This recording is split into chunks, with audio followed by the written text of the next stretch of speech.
आदरणीय उपसभापति महोदय, आपका बहुत बहुत आभार कि आपने मुझे छत्तीसगढ़ राज्य से संबंधित 5वें अनुसूचित जनजाति संशोधन विधेयक पर बोलने का अवसर प्रदान किया है। महोदय,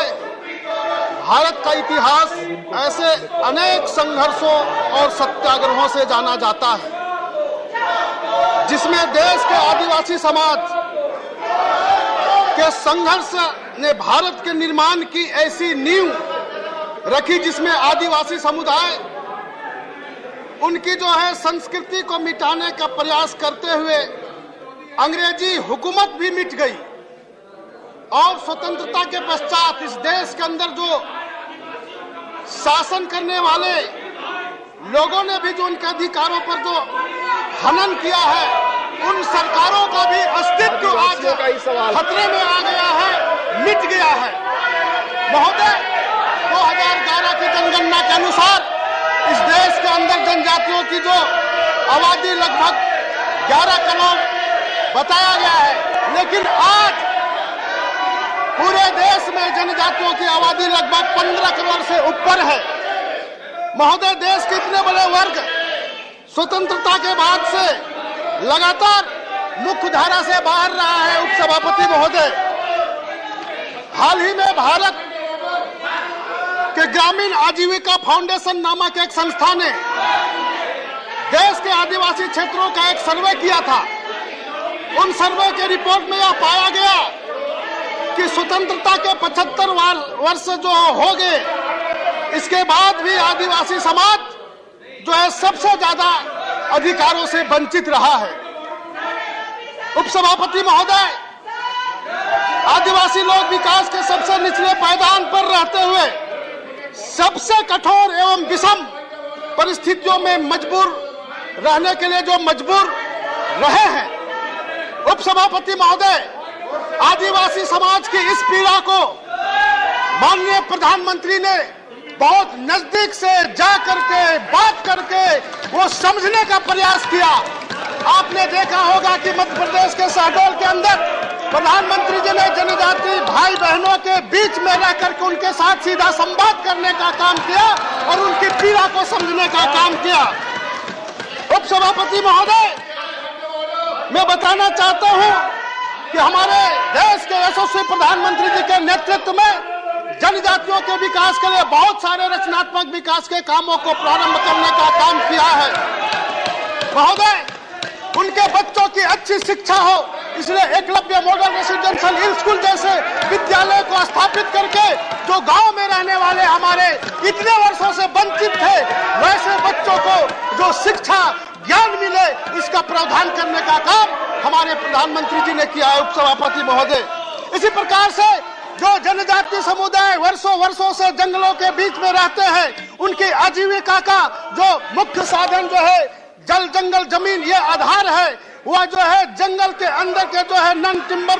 प्रोड्यूस, जो फॉरेस्ट प्रोड्यूस है, उससे कैसे संकलन करके उसे प्रोसेसिंग करके उसका वैल्यू एडिशन करते हुए वो अपने जो है आमदनी को बढ़ा सकते हैं। इसके लिए वंदन विकास केंद्र की स्थापना किया है उपसभापति महोदय, और उनके जो है रोजगार देने का काम, उनके आमदनी को बढ़ाने का काम हमारे प्रधानमंत्री जी ने आदिवासी समुदाय के लिए करने का काम किया। उपसभापति महोदय,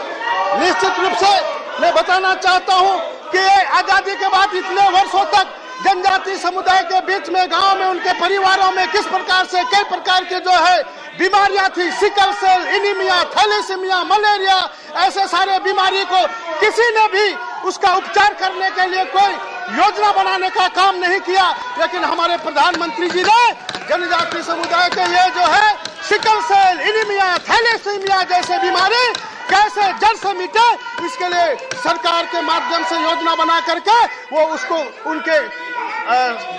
पास पहुंचाने का काम हमारे प्रधानमंत्री जी ने किया है। उपसभापति महोदय, निश्चित रूप से आज मैं बताना चाहता हूं कि आजादी के लड़ाई में हमारे जनजाति जो क्रांतिकारी वीरों ने इतना संघर्ष किया और देश को आजाद दिलाया, चाहे भगवान बिरसा मुंडा हो, तिलका मांझी हो, जादो नाग हो, रानी माँ गैडेलियो हो, ऐसे जो तात्या भील हो, ऐसे हमारे जो अनसंग हीरोज हैं, इनका सम्मान पिछली सरकारों में करने का काम नहीं किया है। लेकिन हमारी जो है सरकार, हमारे प्रधानमंत्री जी ने ऐसे अनसंग हीरोज को सम्मान देने का काम किया है, जनजातियों को सम्मान देने का काम किया है। भगवान बिरसा मुंडा जी के जन्म जयंती के दिनों को राष्ट्रीय जनजाति गौरव दिवस मनाने के लिए जो स्थापित किया है, और जो है हमारे जो है अनसंग हीरोज के नामों पर जो है संग्रहालय स्थापित करने का काम किया है, ताकि हमारे समाज के लोग उनके प्रेरणा लेकर के इस देश के लिए काम करने के लिए आगे बढ़ सकते हैं। इस प्रकार से हमारे प्रधानमंत्री जी ने जनजातियों के विकास के लिए काम करने का काम किया है। सभापति महोदय जी, निश्चित रूप से मैं कहना चाहता हूं कि हमारे ये इस वर्ष जो है उनके विकास के लिए हमारे प्रधानमंत्री जी ने वित्तीय बजट में भी जनजाति कार्य मंत्रालय के माध्यम से लगभग 70% हमारा जो है बजट को बढ़ा करके उनके जो है जीवन को आगे बढ़ाने के लिए, विकास को आगे ले जाने के लिए हमारे प्रधानमंत्री जी ने काम किया है। इसके अतिरिक्त देश के समस्त आदिवासी समुदाय को स्वतंत्रता के 75 वर्ष के बाद गौरवान्वित होने का काम किया है। उस अवसर पर जो हम ये बताना चाहते हैं कि आजाद भारत में पहली बार एक जनजाति समुदाय के एक वाहन को देश के सर्वोच्च स्थान जो महामहिम राष्ट्रपति बनाने का काम किया है, ये जनजाति समुदाय के लिए गौरव की बात है। निश्चित रूप से मैं पूरे देश के जनजाति समुदाय की ओर से मैं आदरणीय प्रधानमंत्री जी को मैं आभार व्यक्त करता हूं कि ऐसा सम्मान देने का काम हमारे प्रधानमंत्री जी ने किया है। महोदय, पहले की सरकारों ने आदिवासी समाज के प्रति हमेशा से दोहरी नीति अपनाई है। वो कभी भी जनजातियों की बातों को सुनने का काम नहीं किया, केवल जनजाति को सुनाने का काम किया, जिसके कारण वो आज विकास के इतने दूरी में है। लेकिन हमारे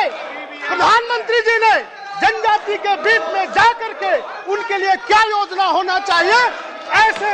योजनाओं को हमारे जनजातियों के बीच में क्रियान्वित करने का काम कर रही है। विपक्ष आज भी महोदय, मैं बताना चाहता हूं कि स्वतंत्रता के 75 वर्ष बाद भी हमारे जनजाति समुदाय इस श्रेणी से बाहर थी। अनेक जातियों को आदिवासी की श्रेणी में शामिल किया गया, लेकिन उन जातियों के पर्यायवाची शब्दों को आदिवासी मान्यता नहीं दी गई, जबकि उन जनजातियों के लोग आदिवासी परंपराओं के अनुसार ही अपने जीवन को जी रहे हैं। इसके बावजूद इन लोगों ने आज जनजाति सूची से बाहर रहे हैं। सभापति महोदय, इनकी प्रशासनिक त्रुटियों को दूर करने के लिए हमारी सरकार ने, प्रधानमंत्री जी ने, जनजातीय कार्य मंत्रालय माननीय अर्जुन मुंडा जी ने इन बातों को विचार करते हुए इन आदिवासी समुदाय को वो अधिकार प्रदान हो, इसके लिए इन लोगों ने ये जनजातियों को शामिल करने के लिए ये जो है विधेयक लाया है। देश के विभिन्न राज्यों में संशोधन विधेयक के माध्यम से विभिन्न जातियों को आदिवासी की श्रेणी में शामिल किया जा रहा है। इसी क्रम में छत्तीसगढ़ राज्य से संबंधित धनुहर, सौरा, बिंजिया आदि जातियों को अनुसूचित जनजाति की श्रेणी में शामिल किया जा रहा है। उपसभापति महोदय, भुइयां समुदाय के पर्यायवाची शब्दों को भी अनुसूचित जनजाति श्रेणी